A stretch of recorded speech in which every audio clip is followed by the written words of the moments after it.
Meus irmãos, quando nós cantamos esse último hino, Glória para sempre ao Cordeiro de Deus, os hinos sempre muito bem escolhidos pela nossa equipe de cânticos. Nossa equipe de cânticos é uma equipe bastante madura, e eu dou graças a Deus por isso, eu dou graças a Deus pelos jovens da nossa igreja, porque são jovens amadurecidos espiritualmente. E eles não vêm aqui à frente simplesmente para mostrar os sons da guitarra, e nem para mostrar as suas vozes, e o talento do teclado. Eles vêm para louvar a Deus, e eles vêm de forma muito séria. Esse cântico, meus irmãos, o último, é um cântico muito antigo, talvez um dos primeiros que eu tenha aprendido na minha vida cristã, que já está beirando aí os seus 38 anos. E esse cântico está baseado em Apocalipse capítulo 5. Ele fala do cordeiro e do leão. É muito interessante isso, porque quando você vê Apocalipse capítulo 5, que é praticamente o capítulo central do livro de Apocalipse, o capítulo que explica praticamente todo o tema do livro de Apocalipse, diz que o Senhor Jesus reina. O Senhor Jesus é o leão da tribo de Judá, mas ele ao mesmo tempo é o cordeiro que foi morto. Interessante isso, né? O leão é aquele animal feroz, dominador, o rei dos animais da selva, mas o cordeiro é um animal simples, é um animal meigo, é um animal inclusive usado para os sacrifícios do Antigo Testamento, e o Senhor Jesus Cristo deu a sua vida como cordeiro. Ele foi entregue ao matadouro por causa dos nossos pecados. E por causa desse sacrifício, por causa dessa sua entrega, ele adquiriu o direito, justo direito, de se tornar o grande leão da tribo de Judá. Ele venceu a morte, ele reina já nos céus. Nós cantamos aqui alguns dos outros cânticos que falavam sobre isso. Ele reina, ele é o Senhor. Na cruz do Senhor Jesus Cristo, houve um julgamento. Deus estava julgando o seu Filho no lugar do seu povo, no lugar dos seus eleitos de todas as eras. Ele estava levando sobre o seu Filho o juízo, o julgamento que era para mim e para você. O seu Filho estava sendo julgado por causa dos nossos pecados. Ali na cruz, o Senhor Jesus Cristo estava fazendo a obra mais importante de toda a história da humanidade, quiçá de todo o universo. Na cruz do Calvário, o Senhor Deus estava julgando os pecados da humanidade. Meus irmãos, isso é tão sério, que dali em diante, o Senhor Jesus Cristo, quando ascendeu aos céus, ele está à direita do Pai, da onde ele reina, e da onde ele governa a sua igreja, que é um dos temas principais de Atos dos Apóstolos. Ele envia o seu Espírito Santo à igreja, para que a igreja seja testemunha do Evangelho da graça, testemunha da oferta que Deus faz hoje para toda a humanidade. Deus está fazendo uma oferta para você hoje, e a oferta é de rendição, rendição. Infelizmente, meus irmãos, hoje se prega um evangelho por aí, que não é o verdadeiro evangelho, como que dizendo que Deus precisa de nós, como se Deus tivesse necessidade de alguma coisa. Na verdade, o evangelho da Bíblia, o evangelho diz que nós somos desesperadamente necessitados de salvação e de redenção. O Evangelho, na verdade, hoje oferece ao homem e à mulher uma rendição. Renda-se, confesse os seus pecados, se arrependa dos seus pecados e creia no Salvador e no Senhor Jesus Cristo, porque Ele é Salvador e Ele é Senhor de toda a humanidade. Hoje, Ele está lá à direita do Pai, Ele se oferece Ele é o Senhor e o Salvador, e Ele oferece essa rendição para que você seja salvo. Ele já foi julgado por causa do nosso pecado. Sobre Ele caiu toda a ira de Deus que era para vir sobre a humanidade. toda a fúria de Deus contra o pecado caiu sobre o seu próprio Filho, por determinação do próprio Deus. Mas, meus irmãos, o Evangelho diz que hoje nós somos alvos do amor de Deus e da graça de Deus, que é para perdão e para salvação de pecadores.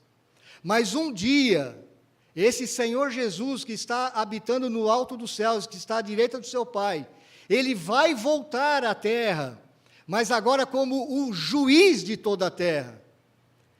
E aí, para o julgamento final, e todos aqueles que estão em Cristo, todos aqueles que hoje professam sua fé em Cristo, todos aqueles que já se arrependeram dos seus pecados, todos aqueles que já entregaram as suas vidas a Jesus, não vão mais ser julgados novamente. Esses são salvos porque estão em Cristo, porque estão naquele que já foi julgado por causa dos pecados. Mas aqueles que não estão em Cristo, aqueles que ainda não abraçaram a fé em Cristo, esses serão julgados e condenados eternamente a estarem longe da presença salvadora e graciosa e amorosa de Deus. Na verdade, meus irmãos, o julgamento, o grande julgamento já aconteceu sobre a cruz. Aqueles que creem em Jesus Cristo são salvos. Aqueles que estão em Jesus Cristo já não são mais condenados, mas aqueles que resistem ao Evangelho trazem sobre si, desde já, a condenação. E essa é uma palavra muito séria. Nós queremos falar hoje a respeito de julgamentos. Quantas vezes você já foi julgado por pessoas? Quantas vezes as pessoas julgaram você mal?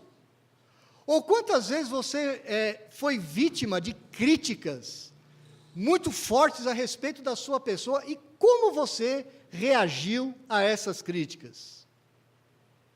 Como você reage diante de um julgamento, principalmente quando esse julgamento é injusto? Como você reage quando você está sob julgamento de pessoas poderosas, muito mais poderosas do que você, quando você não tem nem chance de levantar a sua voz e de se defender? Como você reage?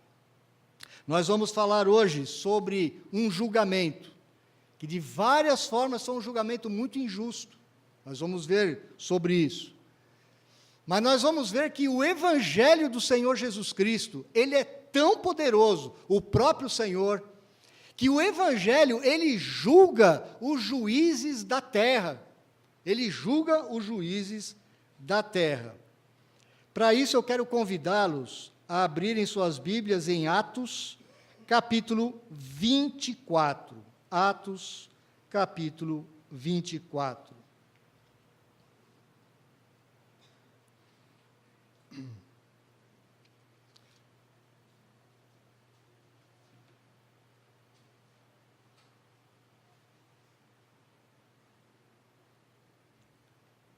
Me acompanhem na leitura.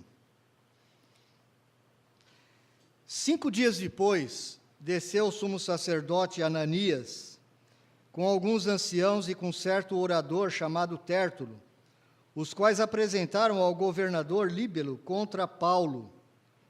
Sendo este chamado, passou Tértulo a acusá-lo, dizendo: Excelentíssimo Félix, tendo nós por teu intermédio gozado de paz perene, e também por teu providente cuidado, se terem feito notáveis reformas em benefício deste povo, sempre e por toda parte, isto reconhecemos com toda a gratidão.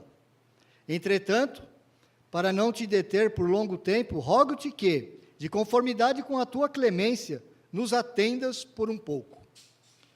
Porque tendo nós verificado que este homem é uma peste, e promove sedições entre os judeus esparsos por todo o mundo, sendo também o principal agitador da seita dos nazarenos, o qual também tentou profanar o templo, nós o prendemos com o intuito de julgá-lo segundo a nossa lei.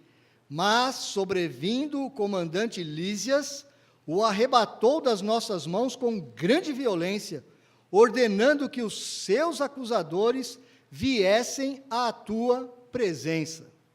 Tu mesmo, examinando-o, poderás tomar conhecimento de todas as coisas de que nós o acusamos. Os judeus também concordaram na acusação, afirmando que essas coisas eram assim.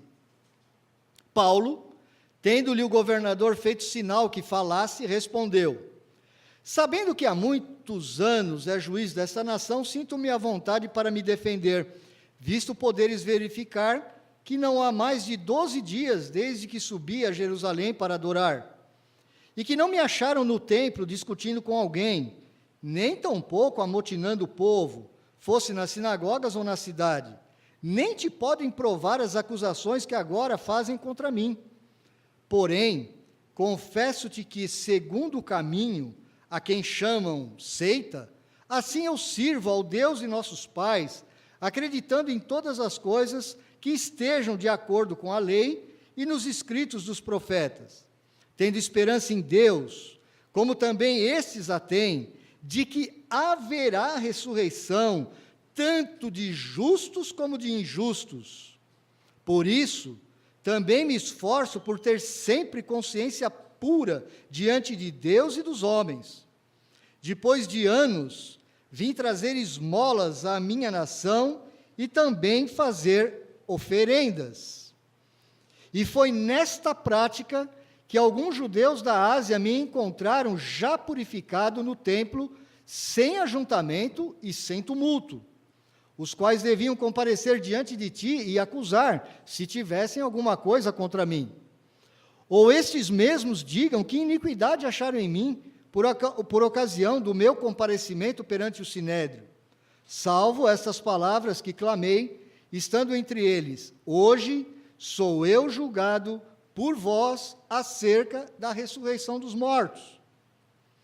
Então Félix, conhecendo mais acuradamente as coisas com respeito ao caminho, adiou a causa, dizendo: quando descer o comandante Lísias, eu tomarei inteiro conhecimento do vosso caso. E mandou ao centurião que conservasse a Paulo detido, tratando-o com indulgência e não impedindo que os seus próprios o servissem. Passados alguns dias, vindo Félix com Drusila, sua mulher, que era judia, mandou chamar Paulo e passou a ouvi-lo a respeito da fé em Cristo Jesus. Dissertando ele acerca da justiça, do domínio próprio e do juízo vindouro, ficou Félix amedrontado e disse: por agora podes retirar-te, e quando eu tiver vagar, chamar-te-ei, esperando também, ao mesmo tempo, que Paulo lhe desse dinheiro, pelo que, chamando-o mais frequentemente, conversava com ele. 2 anos mais tarde, Félix teve por sucessor Pórcio Festo, e querendo Félix assegurar o apoio dos judeus, manteve Paulo encarcerado. Quero lhes fazer uma breve recordação do objetivo de Atos dos Apóstolos. Na verdade, existe um objetivo principal que o Espírito Santo deu a Lucas para escrever Atos. É mostrar que o Senhor Jesus Cristo, ressurreto, agora reina, a partir dos altos céus, à direita do Pai, sobre a sua igreja. Ele governa a sua igreja. Ele dirige os passos dos seus apóstolos, ele dirige os passos dos líderes, ele dirige os passos da sua igreja. O Senhor Jesus Cristo está cuidando dos negócios do seu povo, preparando inclusive os seus ouvintes, ou os seus leitores, para aquilo que iria acontecer alguns anos mais tarde. O livro de Atos, ele foi escrito por volta do ano 62.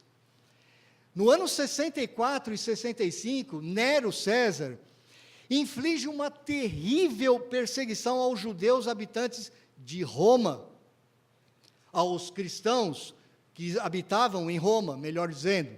não os judeus. Então, essa igreja que alguns anos mais tarde sofreria uma grande perseguição debaixo de Nero, ela precisava ser consolada, ela precisava ser preparada, ela precisava olhar para tudo aquilo que acontecia ao seu redor e saber que o Senhor Jesus Cristo reina, o Senhor Jesus Cristo governa. Esse é o principal objetivo do Espírito Santo ao dar a Lucas esse escrito, este livro. Mas há outros objetivos menores ao longo do livro. Por exemplo, Lucas, ele tem o objetivo de mostrar para nós que agora o Evangelho atinge não somente os judeus, mas ele atinge todo tipo de pessoa. Ele atinge homens e mulheres, ele atinge ricos e pobres, ele atinge sábios e ignorantes, ele atinge judeus e gentios. O Evangelho agora, ele invade os preconceitos, não só da sociedade judaica, mas os preconceitos da sociedade gentílica, do Império Romano. Também, o livro de Lucas tem o objetivo de mostrar que a igreja emergente, aquela igreja que está crescendo, não é uma igreja que está em débito com o império dominante, que é o Império Romano. É uma igreja inocente, ela não tem sido uma igreja revoltosa, uma igreja que faz tumultos, uma igreja que traz sedição, que traz divisão ao Império Romano, muito pelo contrário. Por isso, Lucas gasta tantos capítulos mostrando a defesa do apóstolo Paulo diante das autoridades, seja romanas, seja judaicas. Você deve se lembrar que Lucas está escrevendo para um tal de Teófilo, que nós não sabemos exatamente quem foi, mas provavelmente um tribuno romano, um juiz romano, alguém que conhece de leis. E esse homem, talvez já cristão, talvez já convertido ao cristianismo, ele precisava saber realmente o que era esse caminho do Senhor Jesus Cristo, o que era a igreja do caminho, o que eram aqueles seguidores de Jesus Cristo. Será que era um movimento legítimo? Será que era um movimento legal? Será que não era um movimento rebelde, um movimento estranho às leis romanas? Lucas tem vários objetivos a serem alcançados com o seu livro. Aqui, mais uma vez, Paulo está sob julgamento, e agora, pela primeira vez, diante de um governador romano, cumprindo, inclusive, as profecias que o próprio Senhor Jesus havia dito. Ele disse assim: olha, vocês, os meus seguidores, vocês, os cristãos, vocês vão ser levados perante reis, perante governadores, perante príncipes, e vocês vão ser perseguidos, e vocês vão ser injuriados, vocês vão ser mortos, vocês vão ser machucados, vocês vão sofrer todo tipo de injustiça na mão dos governantes do mundo. Mas eu estarei com vocês, eu estarei com cada um de vocês e não vos deixarei órfãos. Muito pelo contrário, eu vou capacitá-los com o Espírito Santo. O Espírito Santo vai dar poder para vocês testemunharem diante desses grandes homens da humanidade, desses poderes. Isso me faz lembrar das duas bestas de Apocalipse, a besta que emerge da terra e a besta que emerge do mar, que no livro de Apocalipse representam tanto os poderes religiosos que vêm da terra. A besta que emerge da terra representa a religião constituída, a religião prostituída, a religião que já abandonou o evangelho. Isso não se limita a uma determinada denominação, mas pode ser considerada toda a religião que abandonou o verdadeiro evangelho do Senhor Jesus Cristo. E a besta que emerge do mar, que representa o poder político, o poder das autoridades constituídas que são injustas.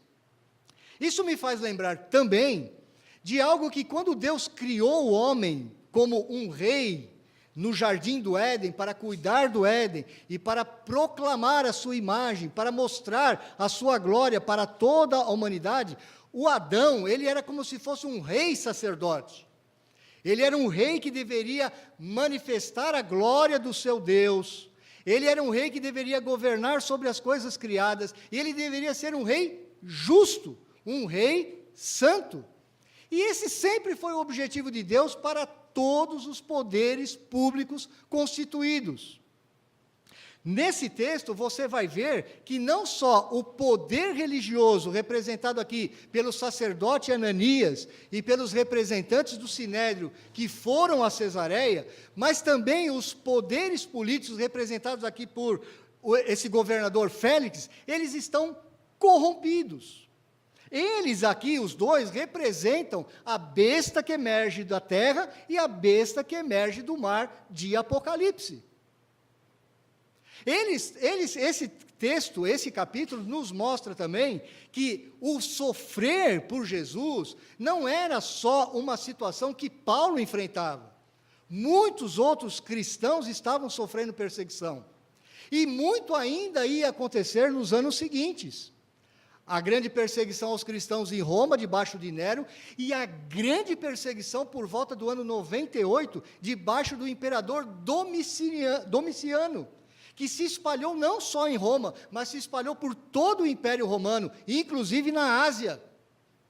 Isso mostra, meus irmãos, que o Evangelho, embora ele seja glorioso, embora ele nos traga salvação, embora ele nos traga a alegria do Senhor Jesus Cristo, embora ele nos traga a esperança da vida eterna, embora ele nos traga a certeza da ressurreição deste corpo que está adoecendo e envelhecendo, o Evangelho que realmente traz tantas riquezas à nossa vida, o Evangelho também implica sofrer pelo nome do Senhor Jesus Cristo. O Evangelho também implica você ser julgado injustamente pelos poderes constituídos do mundo.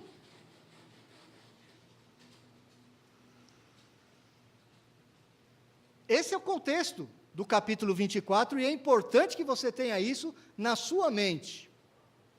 Esse texto pode ser dividido em 3 partes. Primeiro, a acusação contra Paulo, diante do governador Félix.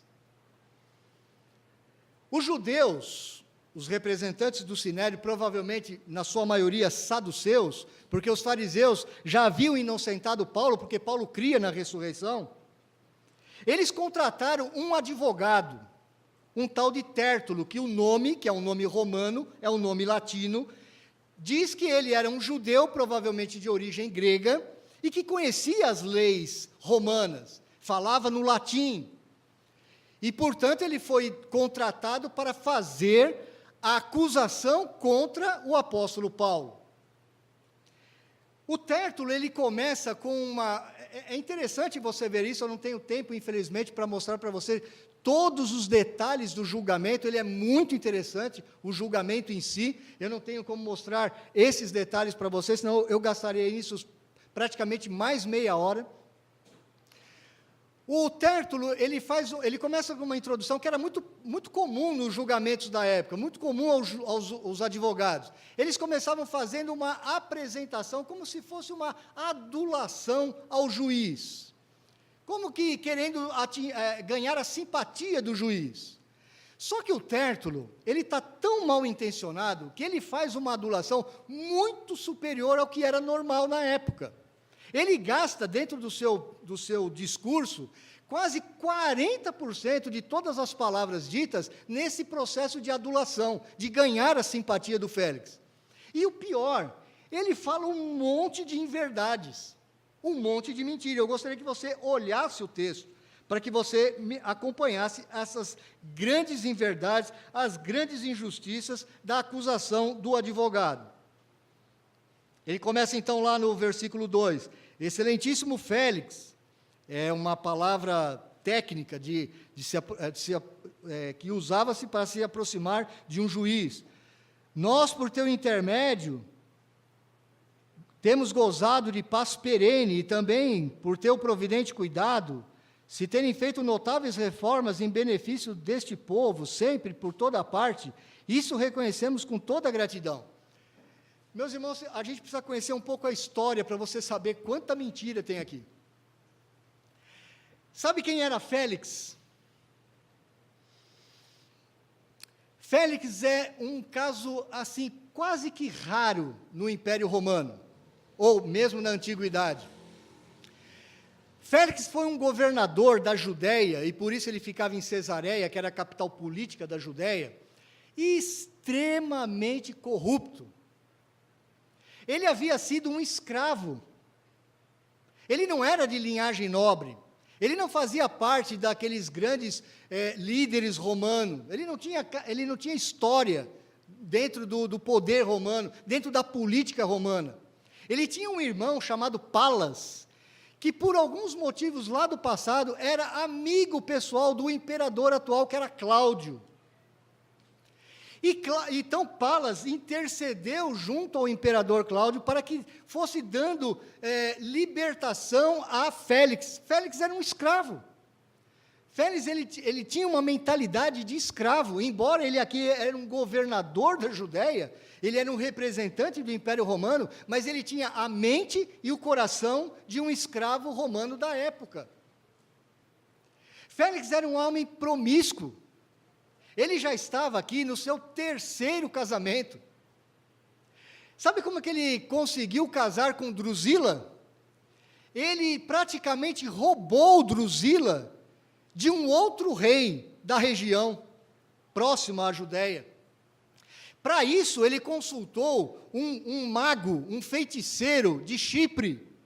E esse mago convenceu a Drusila, que era uma adolescente na época, a que ela abandonasse o seu marido, o rei daquela região lá do norte da Síria, para ficar com Félix. Olha quem era Félix. Félix foi um péssimo administrador da Judéia. Ele foi cruel. Por intermédio dele, ele matou muita gente na Judéia. Os judeus, na verdade, não gostavam dele. Os judeus tinham pavor de Félix. Félix já havia matado mais de milhares de pessoas, judeus inclusive da Judéia, por pequenas revoltas. Félix era cruel, Félix era um homem imoral. Félix era um homem que não tinha ética. Tanto é que se você prestou atenção na minha leitura, ao final do texto, ele está esperando receber suborno de Paulo, porque ele vai descobrir que Paulo havia trazido uma grande quantidade de donativos e riquezas das suas viagens missionárias para Jerusalém. Então veja que aquilo que o advogado está falando, aquilo que o advogado está no começo da sua apresentação diante de Félix, é uma grande mentirada, é uma grande injustiça, é uma grande farsa, é uma fraude. Mas ele está querendo com isso fazer o quê? Adular Félix, ganhar a simpatia do Félix. Porque, na verdade, o conteúdo das suas acusações era muito fraco. Ele, na verdade, ele não tinha argumentos para aquilo que ele viria a acusar Paulo. Portanto, ele já começa fazendo uma armação para que Félix caísse nas suas graças e também tivesse um julgamento injusto sobre Paulo. Esse era o julgamento que Paulo estava sofrendo. No verso 4, ele já percebendo que já tinha demorado bastante, e lembre-se sempre disso, Lucas aqui faz um resumo. Lucas não está descrevendo todo o discurso, nem do Tértulo, nem do Paulo, palavra por palavra. Ele está fazendo aqui um resumo daquilo que é mais importante para o seu objetivo, o seu texto.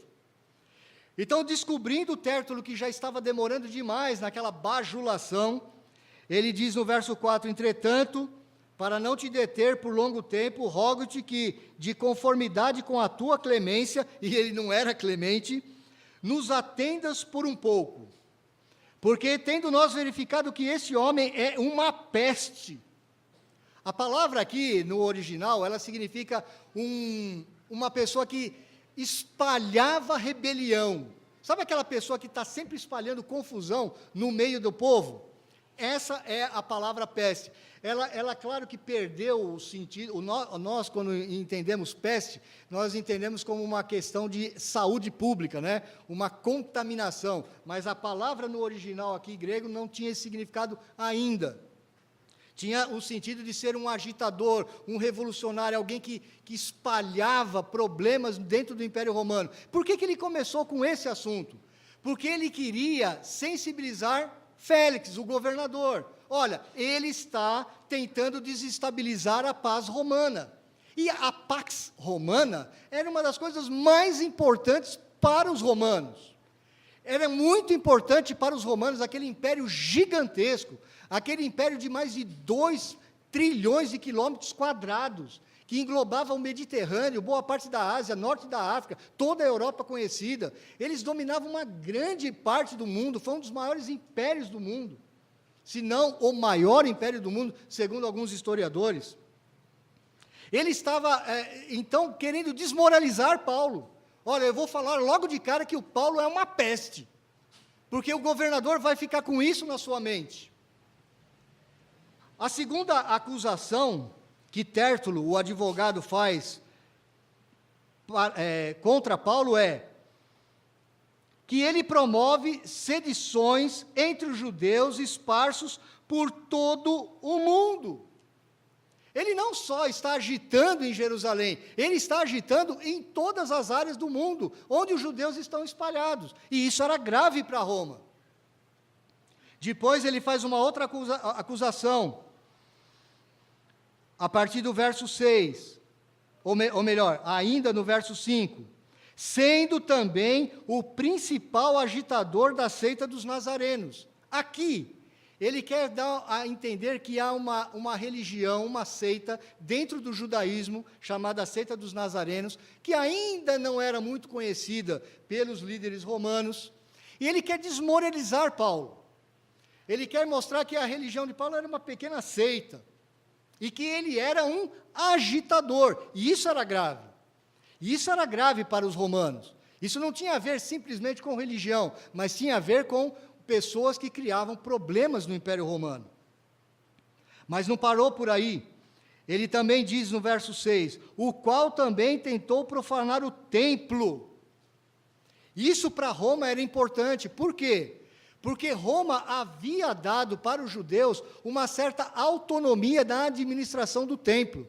E Roma sabia que se houvesse problemas na administração do templo, Jerusalém se tornaria um barril de pólvora.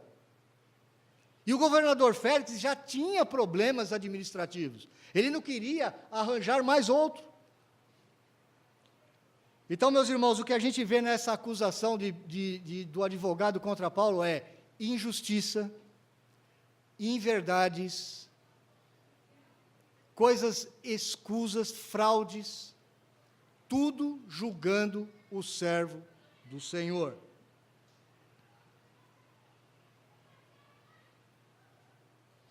Inclusive, ele conta uma mentira deslavada logo a seguir, a partir do verso 7.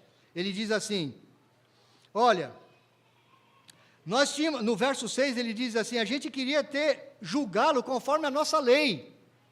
No entanto, mas, sobrevindo o comandante Lísias, o arrebatou das nossas mãos com grande violência. Não foi isso, você que estava aqui nas últimas pregações, você lembra? Foi o contrário.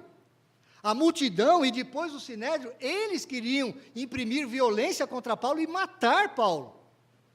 Na verdade, o comandante Lísias, ele estava protegendo Paulo. Então, inclusive, o advogado aqui está mentindo para, inclusive, comprometer o próprio caráter do comandante Lísias, o Cláudio Lísias. Há muita mentira nesse julgamento aqui, meus irmãos. Agora, ele diz uma coisa, que o Cláudio Lísias ordenou que os seus acusadores viessem à tua presença, e eles estavam lá. Só que tem um detalhe aqui. Os grandes acusadores que acusaram Paulo de estar profanando o templo eram os judeus de origem helenista, eram os judeus gregos que ficavam em Jerusalém, e eles não estavam ali. Eles não estavam acusando Paulo. Isso foi uma falha no processo, uma grande falha. E aí ele termina a sua fala dizendo, tu mesmo, examinando-o, poderás tomar conhecimento de todas as coisas de que nós o acusamos. E os judeus que foram junto, confirmaram, concordaram com a acusação. Olha, essas coisas foram assim mesmo. O que está havendo aqui, meus irmãos? Há todo tipo de pecado aqui dentro do judaísmo, perjúrio, mentira. Eles estão afirmando ou confirmando aquilo que o advogado falou que era uma grande mentira. injustiça em cima de injustiça.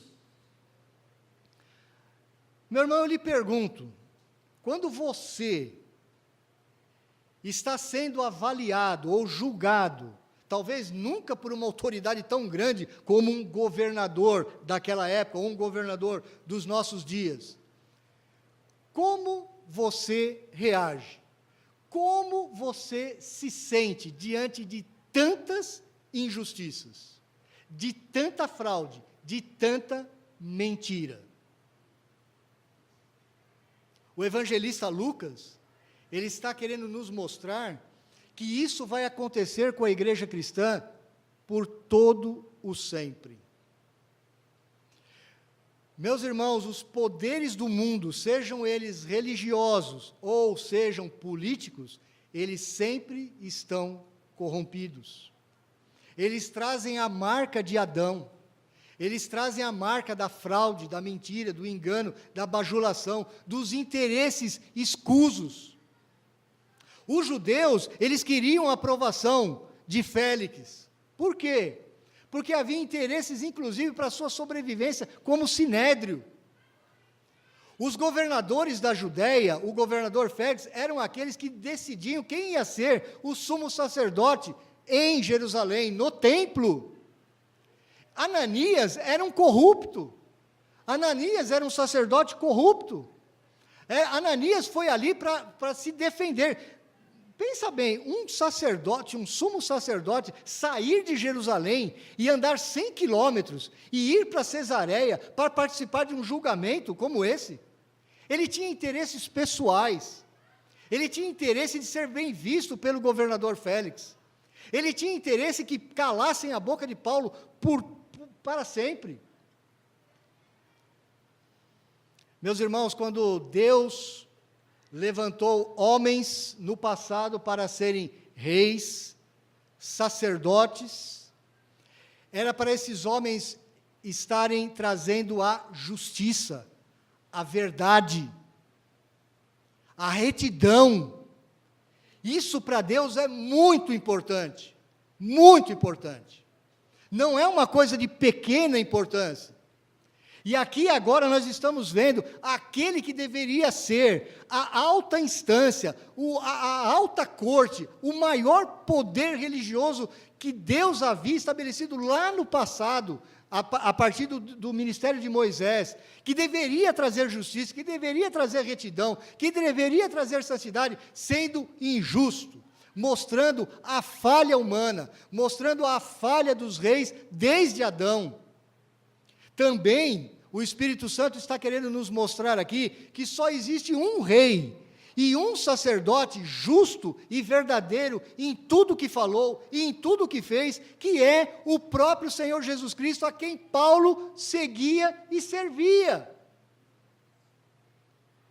Os leitores de Atos estão compreendendo essas coisas. Os leitores de Atos estão com isso na mente, principalmente aqueles de origem judaica. Eles estão vendo, Jesus foi o reto juiz, Jesus foi o rei justo e verdadeiro, da sua boca nunca houve inverdades, nunca houve injustiças, mas os poderes da terra são injustos, e os crentes estão à mercê desses poderes, sempre estarão. Isso não é uma característica só do Senhor Jesus Cristo, que também passou por muitas injustiças. Ele está querendo nos mostrar, inclusive, que Paulo, como um seguidor de Jesus, ele vai passar por injustiças, e os seus seguidores também vão passar por injustiças. E você tem que estar preparado para isso. Você não pode se iludir com os poderes do mundo. Você não pode se iludir com os poderes desta terra, meus irmãos. Não se iludam.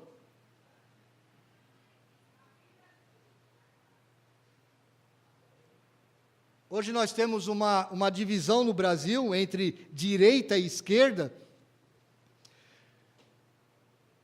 É claro que a esquerda socialista, comunista, ela dominou o Brasil nos últimos 60 anos. Ela fez a cabeça da nossa sociedade. O nosso povo hoje não consegue pensar fora de uma mentalidade socialista, mesmo dentro das igrejas. Se você olhar para a minha página do Facebook, você vai ver que eu sou um defensor da direita, do conservadorismo aqui no Brasil. Mas, meus irmãos, não se iludam, eu não tenho ilusões contra nenhum poder político. Nenhum, nem de direita e nem de esquerda. Como homem civil, como um cidadão, eu sou conservador e de direita. Defendo isso, estudo isso. Procuro conversar com pessoas que estão em dúvidas a respeito disso e tento mostrar para eles a verdade, a veracidade desta posição. Mas isso não significa que eu, como cristão, como servo de Deus, posso confiar em nenhum poder público político. Você não pode confiar nem que a sua empresa, que mesmo que seja uma grande empresa, ela vai ser justa com você o tempo todo. Não confie em príncipes e nem em filhos de príncipes. Já diziam os profetas do Antigo Testamento. Mas a injustiça de Tértulo, ela encerra por ali. Os judeus, como poder religioso, embarcaram na mesma injustiça, mas Paulo agora tem a oportunidade de se defender.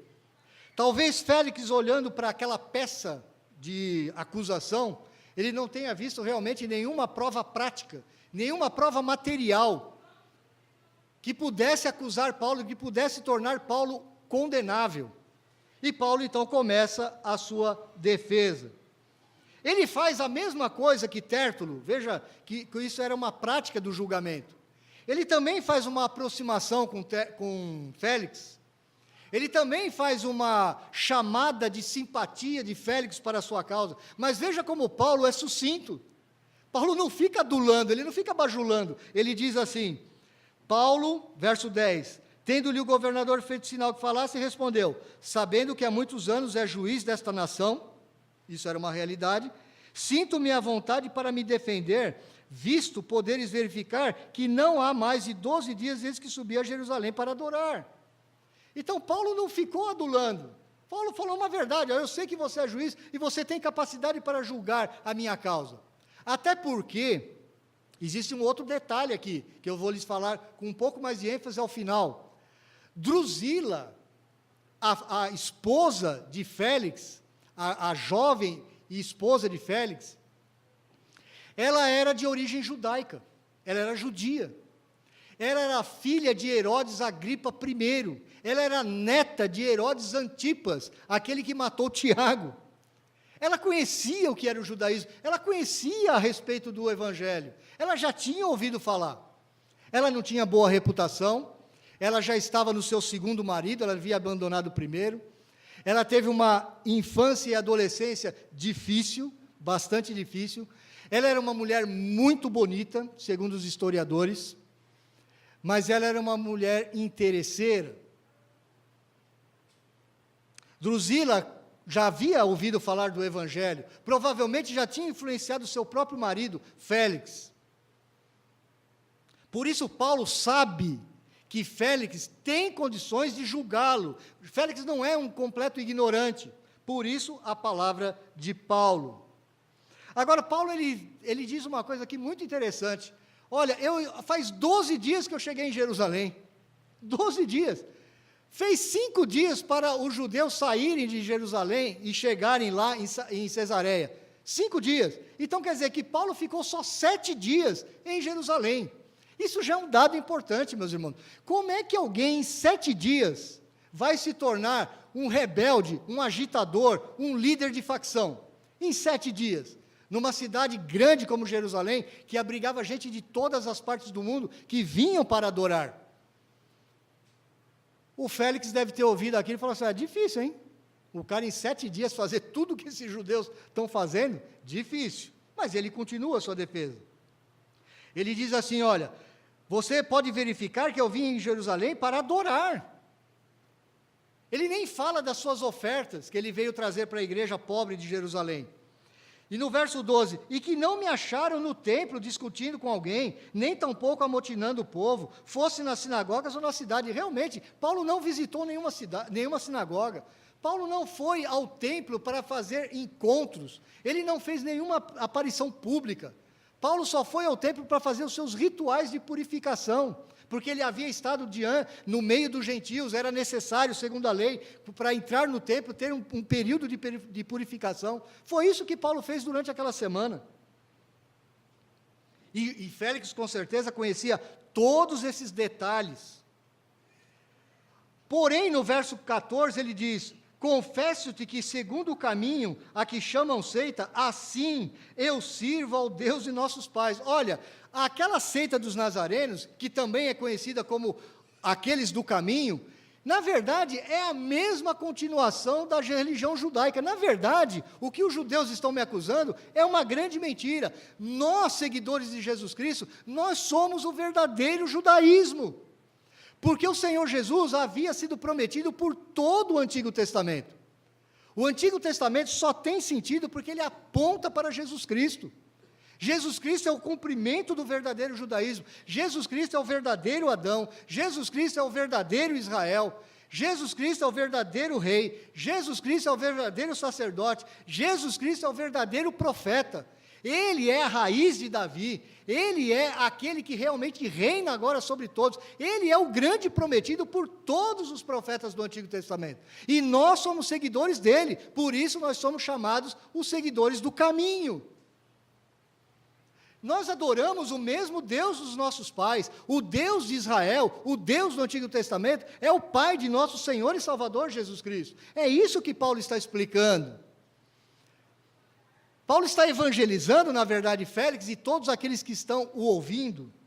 Ele está novamente repetindo o seu testemunho. Veja que ele ainda continua no verso 14. Assim eu sirvo ao Deus de nossos pais, acreditando em todas as coisas que estejam de acordo com a lei e os escritos dos profetas. Tudo o que estava escrito a respeito de Jesus, tanto na lei, no Pentateuco, nos 5 primeiros livros, como em todos os profetas, foi cumprido em Jesus Cristo, e nós cremos nisso. Tendo esperança em Deus, como também eles a têm, de que haverá ressurreição tanto de justos como injustos, e isso é importante. O Antigo Testamento falava de ressurreição, não de forma tão clara e com os mesmos termos do Novo Testamento, mas eles sabiam que havia um problema na humanidade. Havia reis injustos, havia sacerdotes injustos, haviam profetas que falhavam, havia um problema com a humanidade, e eles sabiam que eles estavam esperando o dia que ia vir o Filho do Homem, profetizado por Daniel. Por isso Samuel leu Daniel na nossa liturgia. Eles sabiam que ia haver um dia final, onde havia a ressurreição de justos e injustos.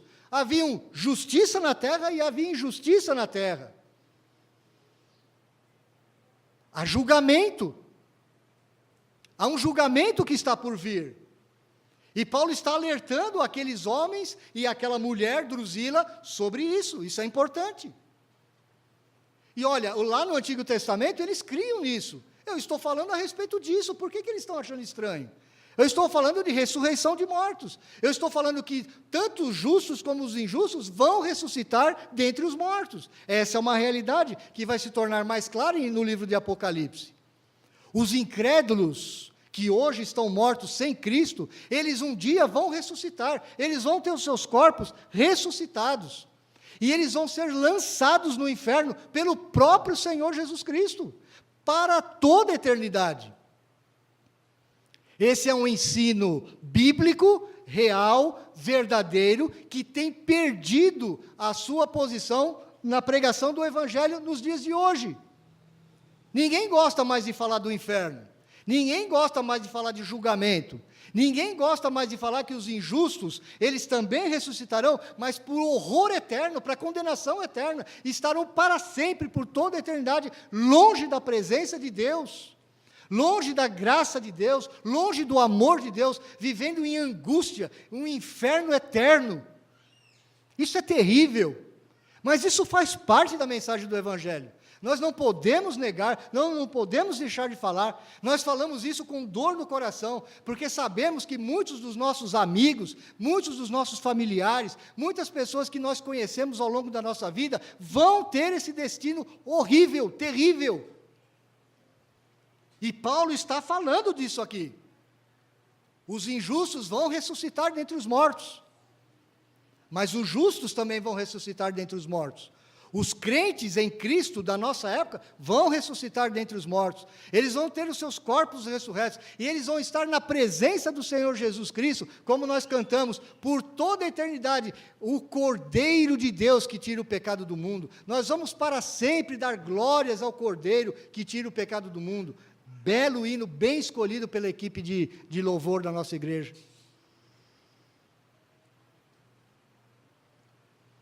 Mas ele não diz só isso, ele fala sobre ética, ele fala também sobre como nós vivemos a nossa vida aqui. Veja o verso 16, por isso também me esforço por ter sempre consciência pura diante de Deus e dos homens.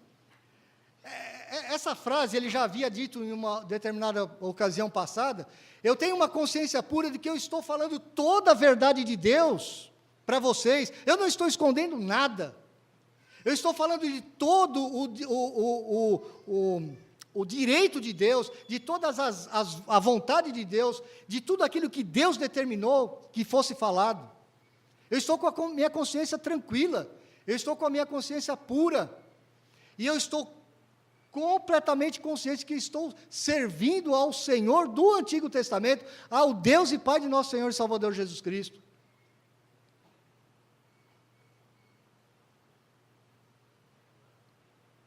No verso 17, ele fala sobre quando ele veio trazer esmolas à minha nação e também fazer oferendas, ou seja, ele está mostrando que a sua prática, que a sua ética, é uma ética firmada na própria sua mensagem. Meus irmãos, quantos crentes hoje têm uma vida totalmente distoante da sua palavra, da sua pregação? Quantas vezes o Evangelho é ridicularizado, o Evangelho é vilipendiado, quando as pessoas lá falam assim, ó, crente aquele cara? Conheço aquele crente lá. Ele fala uma coisa, mas a vida dele não tem nada a ver com o que ele fala, nada. Não é que foi um escorregãozinho, um errinho, porque isso todos nós pecamos, todos nós somos pecadores, arrependidos sim, mas todos somos pecadores.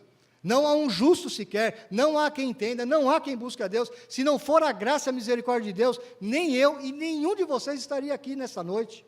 Nós sabemos disso. Mas Paulo está chamando a atenção para uma coisa muito mais séria. A nossa prática de vida, ela tem que se coadunar, ela tem que ser coerente com aquilo que nós professamos, com aquilo que nós cremos, com aquilo que nós falamos.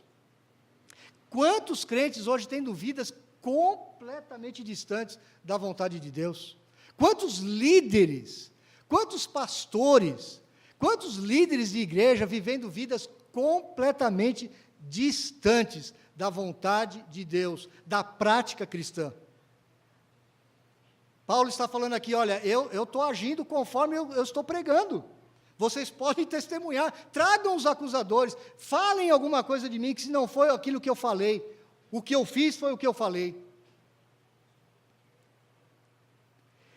E verso 18, e foi nesta prática que alguns judeus da Ásia me encontraram já purificado no templo, sem ajuntamento e sem tumulto. Eu não estava fazendo tumulto nenhum. E cadê os judeus da Ásia? Eles não estavam ali. Os quais deviam comparecer diante de ti e acusar, se tivessem alguma coisa contra mim. Meus irmãos, o crente, ele tem que ser manso, o crente ele tem que ser puro, o crente ele tem que ser santo, mas o crente tem que ter boca para falar. Ser crente não quer dizer que você não tem que usar as armas da justiça. Ser crente não quer dizer que você tem que levantar a sua voz no meio dos incrédulos, contra as injustiças presentes. Está aqui Paulo dando exemplo. Eu vou, cadê os acusadores? Cadê? Cadê aqueles judeus da Ásia? Eles não têm nada para me acusar, eu não estava fazendo tumulto. Venham e tragam provas. Cadê as provas? Paulo estava usando da sua prerrogativa de se autodefender. Ele não tinha advogado, ele era o seu próprio advogado. O crente pode se defender, sim. O crente pode exigir justiça, inclusive usar as instâncias judiciais da nossa pátria. Nós podemos, sim, temos todo o direito, mas sempre com justiça. Com uma justiça, inclusive, superior à justiça dos homens. Meus irmãos, quantos crentes eu conheci na minha vida? Gente que está frequentando igreja hoje, espero que esteja, pelo menos.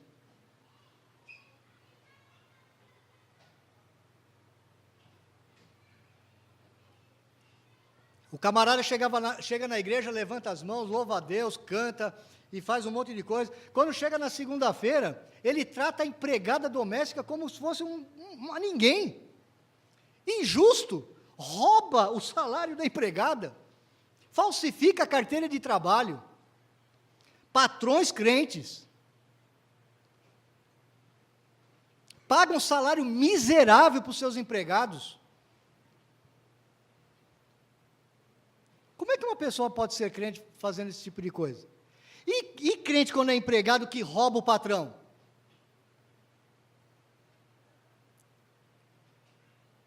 Justiça, meus irmãos, juízo e justiça.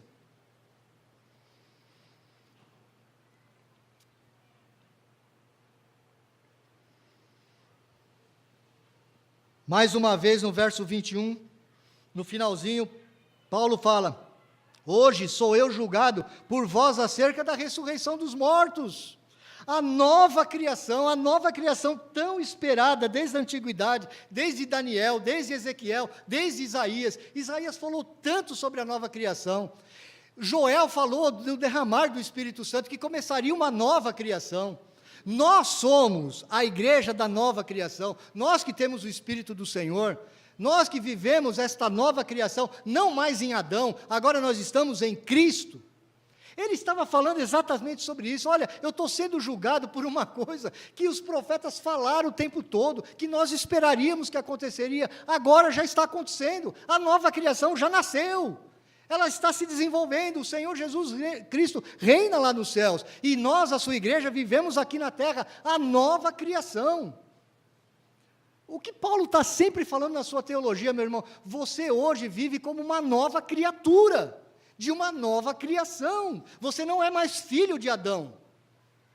Você tem esperança de vida eterna, você tem certeza da ressurreição do seu corpo, você tem certeza que o Senhor Jesus Cristo não vai te abandonar jamais, mas também os valores desta nova criação devem ser o que você vive. Por isso que o evangelho da prosperidade é um evangelho do inferno. É do inferno, foi o próprio Satanás que criou o evangelho da prosperidade. Porque quando você troca estas verdades por, se você crer em Jesus, você vai ter a casa do ano, o carro do ano, a saúde que você sempre desejou, a mulher dos seus sonhos, o marido dos seus sonhos, os seus filhos não vão ficar doentes, isso é uma mentira do inferno. Muito pelo contrário, o Senhor Jesus Cristo diz que a nossa alegria está no próprio Senhor Deus. Ele é a nossa alegria, Ele é a nossa satisfação. Mesmo que você tenha que perder tudo ao seu redor, perder a sua saúde, você está envelhecendo, meu irmão. A teologia da prosperidade, ela não passa nem pela minha filosofia. Você está morrendo a cada dia. Onde isso é prosperidade na vida de Adão? Onde? A cada dia que passa, milhares de células morrem do seu corpo. É ou não é verdade? Como que você vai ter esperança nesta terra de Adão? Não há esperança para o crente na terra de Adão. Não use o evangelho para prosperar financeiramente, culturalmente, seja que área for da sua vida. Não pense nisso. O evangelho ele veio para transformar o nosso coração, o nosso interior, a nossa mente. Foi para que você visse o mundo de uma forma diferente, como o Senhor Jesus Cristo via o mundo.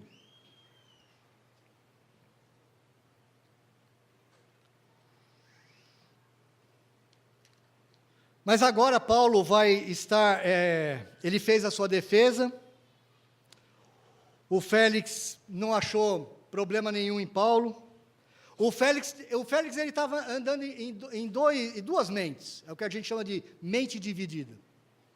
Ele queria agradar os judeus, então ele queria condenar Paulo. Mas ele não podia condenar Paulo, porque ele, na verdade, não tinha nada, não tinha prova material do crime, não tinha nada para condená-lo. Então ele não podia cometer mais uma besteira. Aliás, esse Félix, ele foi um governador tão ruim, que 2 anos depois disso aqui,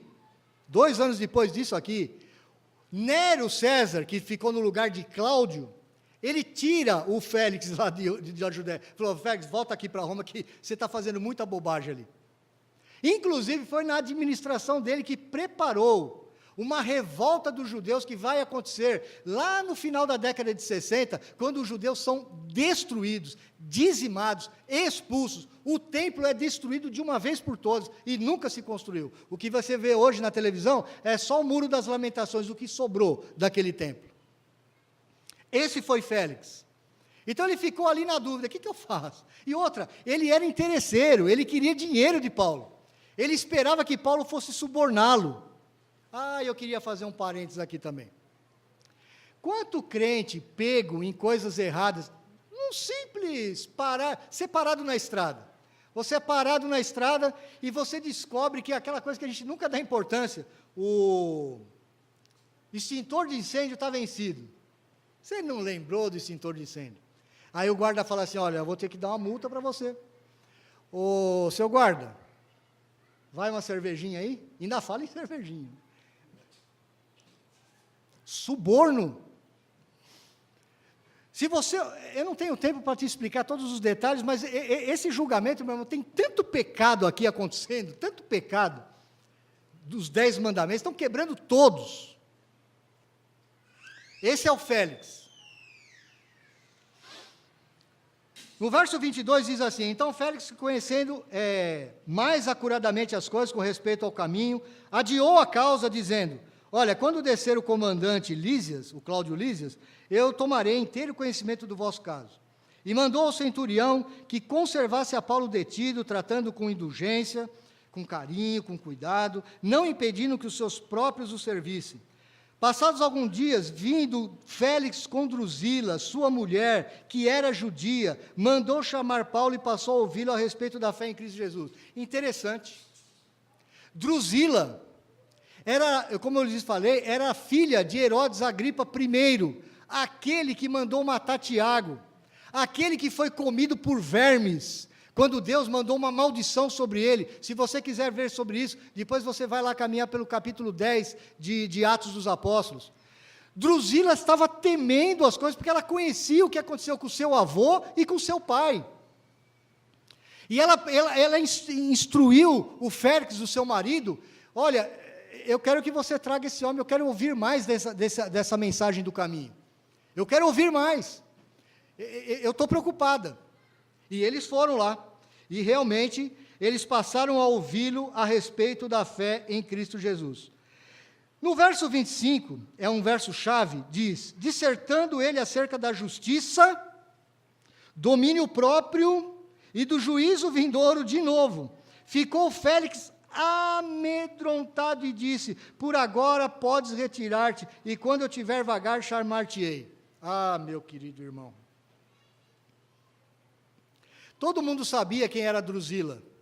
Todo mundo sabia quem era Félix, os leitores pelo menos sabiam. Você lembra de João Batista? Quando João Batista condenou Herodes Antipas, o avô dessa daqui, o avô da Drusila. Pô, cara, você roubou a mulher do teu irmão, Filipe, que era um dos príncipes, filhos do grande Herodes. Cara, você roubou a mulher do teu irmão. Você está com a mulher, você nem casou com ela, você está andando com a mulher do teu irmão. E Herodias era linda. A história diz que ela era muito bonita. E as mulheres naquela época casavam aos 12, 13, 14 anos, não é como hoje. E eram mulheres muito lindas, parece que elas vinham de uma tradição de mulheres muito bonitas. Então, o avô de Drusila foi um pervertido, foi um cara cruel, foi um cara mau. O pai dela foi um cara mau, foi um cara que mandou matar Tiago. Agora o apóstolo Paulo está falando assim, olha, todo mundo, na verdade ele não falou, mas ele está subentendendo, todo mundo sabe, Félix, que você roubou essa mulher de um outro rei. Drusila era linda, os historiadores dizem que ela era uma princesa, e ele roubou a mulher de um rei, e ela já havia tido um marido, ela o abandonou, quer dizer, eles tinham todos os problemas do mundo. E o apóstolo Paulo está falando aqui sobre justiça, sobre domínio próprio e juízo vindouro. Ele está falando de justiça, que é o ato positivo. O que você tem que fazer?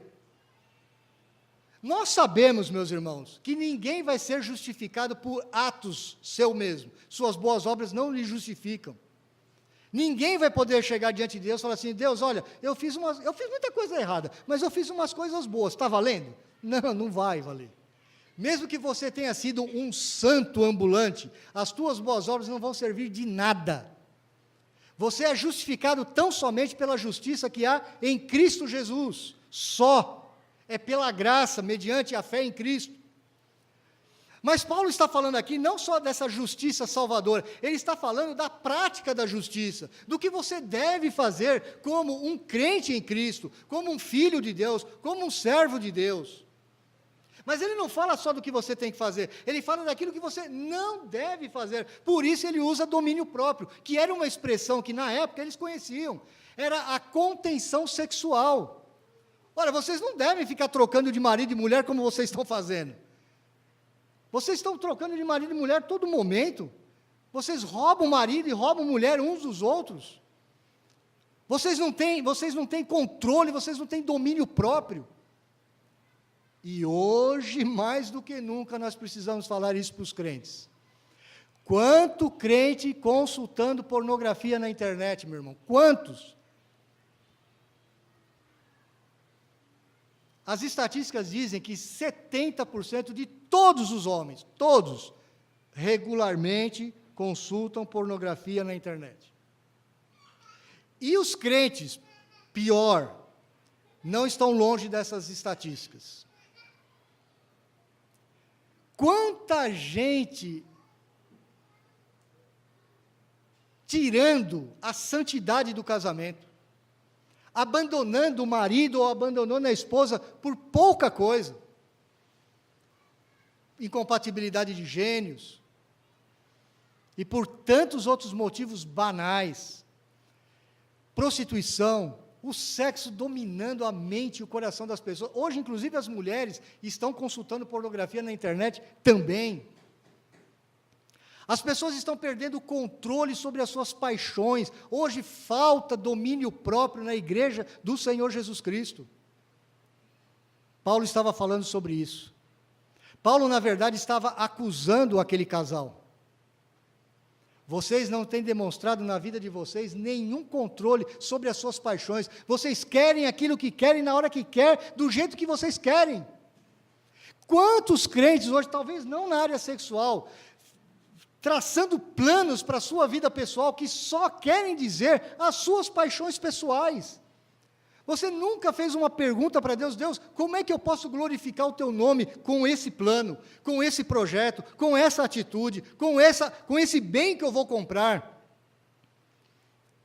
Quantos crentes pensando só em si mesmos, em satisfazer as paixões da sua própria carne, sem domínio próprio?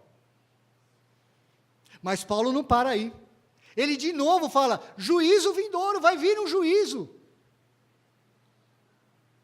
O julgamento, como eu lhes falei no começo, veio sobre o Senhor Jesus Cristo. Mas há um dia que Deus preparou para o juízo final. E aqueles que não estão em Cristo estão eternamente perdidos. Mas aí você pode me perguntar assim, Pedro, mas eu acho que Jesus vai demorar mais, viu? Porque já faz 2000 anos que ele veio, ele não veio até agora, pode ser que ele demore mais 1000. Talvez eu ainda tenha tempo de aprontar muitas por aí. É um risco que você corre. Pode ser. Mas só que o Senhor Jesus Cristo falou que a vinda dele vai ser como ladrão de noite. Ladrão te avisa quando vai entrar na tua casa? Ele dá dica, manda e-mail, WhatsApp. Ele entra e é uma surpresa. O ladrão está na minha casa. Você já foi assaltado? Se você já foi assaltado dentro de casa, você sabe o que eu estou falando. é surpresa. E outra, como é que você sabe que você está vivo amanhã? Tem certeza que você vai levantar vivinho da Silva amanhã? Se você morrer sem Cristo, você está julgado eternamente, condenado ao inferno, porque você não recebeu o Senhor Jesus Cristo como seu Senhor e seu Salvador.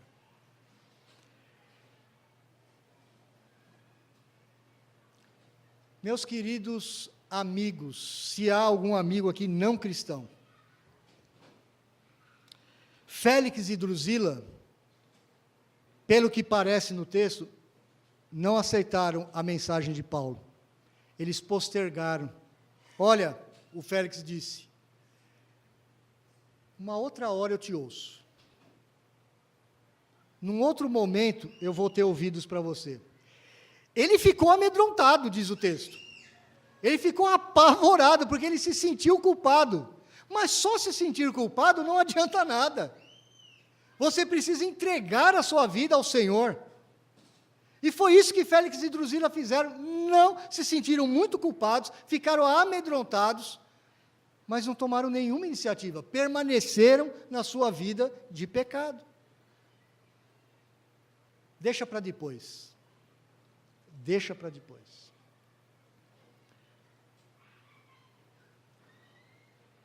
O Félix era um camarada tão complicado, que ele foi deixando isso para depois, levou 2 anos.